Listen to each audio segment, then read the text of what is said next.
കൃഷിവകുപ്പും നബാർഡും സംയുക്തമായി സംഘടിപ്പിക്കുന്ന 5ാമത് പൊലിമ കാർഷിക ചക്ക മഹോത്സവത്തിന് പാലക്കാട്ട് തുടക്കമായി. കാർഷികോൽപ്പന്നങ്ങളുടെയും ചക്ക വിഭവങ്ങളുടെയും പ്രദർശനം കാണാൻ നൂറുകണക്കിന് പേരാണ് ദിവസേന എത്തുന്നത്.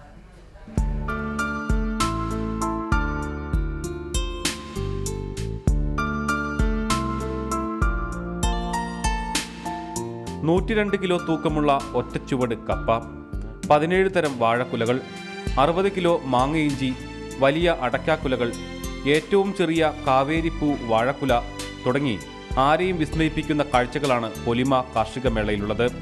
കൃഷിവകുപ്പ്, നബാർഡ്, PSSP എന്നിവ സംയുക്തമായി സംഘടിപ്പിക്കുന്ന കാർഷിക മേളയിൽ 100ഓളം സ്റ്റാളുകളുമുണ്ട്. സ്പെഷ്യലായിട്ട് വന്നിരിക്കുന്നത് കുളക്കാട്ടുകുറിശ്ശിയിൽ നിന്നും അതുപോലെ തച്ചമ്പാറയിൽ നിന്നുള്ള 2 വലിയ കപ്പകളാണ്. ഒന്ന് 102 കിലോ തൂക്കം വരുന്ന ഒരു കപ്പയും കപ്പച്ചോടും, അതുപോലെ തന്നെ 64 കിലോ തൂക്കം വരുന്ന ഒരു കപ്പച്ചോടുമാണ്. അതുപോലെ തന്നെ പാലക്കാട് കിട്ടുന്നതിൽ ഏറ്റവും വലിയ വാഴക്കുലകളും അതുപോലെ തെങ്ങിൻ കുലകളും അതുപോലെ തന്നെ ചേനകൾ, മഞ്ഞൾ, ഇഞ്ചി അങ്ങനെയുള്ള പച്ചക്കറി ഐറ്റം, പിന്നെ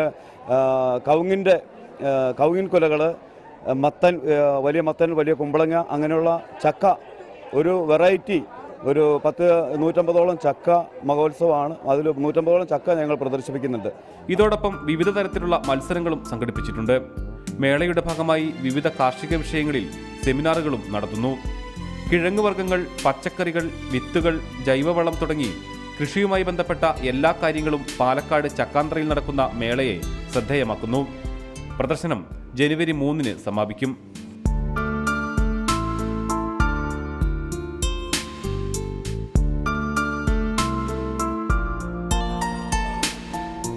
റിപ്പോർട്ടർ, പാലക്കാട്.